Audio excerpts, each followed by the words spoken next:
Hi folks, in Alabama, can you shoot through a door to defend yourself? The answer to this question, and practically any question, I'm going to save you money with consultation fees with lawyers. The answer to almost any question you ever ask a lawyer is always going to be, it depends. And the answer here is, it depends.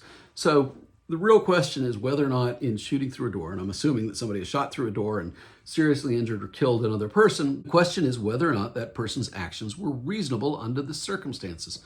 And whether those actions were reasonable, that's determined not by you, but most likely by the grand jury. And the grand jury will look at what was done and decide if they think that there was sufficient evidence to charge you with a crime, or if they think that you were justified in your actions, then they may not have you charged. The case may be dismissed. So if it's found that you were not acting reasonably by that grand jury, well, you're going to be charged and you're going to go to court. That doesn't mean that you lose on the reasonableness argument necessarily, because in Alabama, if somebody has committed or been accused of a crime and they're raising the issue of self-defense, they're allowed to have what's called a stand your ground hearing.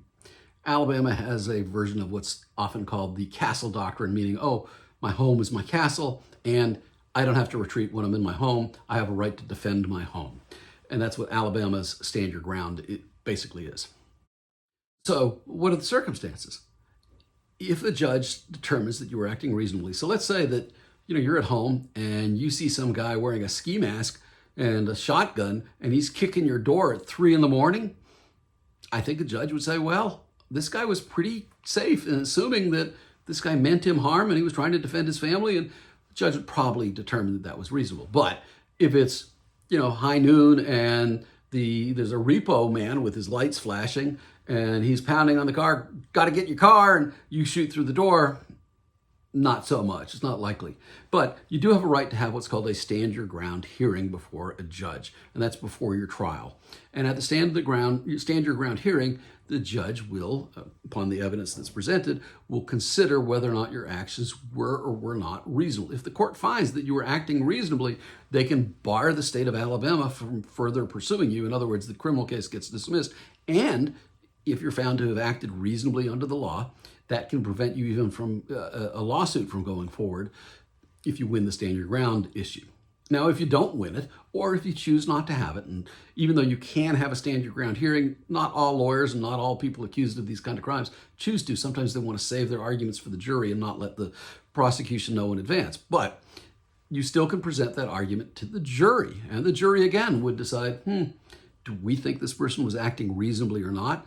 If they think that you were reasonable, then you would be acquitted. But if they think that you weren't, you're going to be convicted and face the potential of a healthy prison sentence. Let's hope that nobody you love or care for is in this situation. Obviously, the best thing is to avoid it if you possibly can, and most sensible people will avoid it if they possibly can. But if you find yourself in a legal jam, particularly here in North Alabama, and you want to talk to me, phone number's below. I hope you found this video to be helpful and informative. Thanks for watching. And if you want to be nice to us, you'll give us the thumbs up and hit the like and the subscribe button and all of that stuff.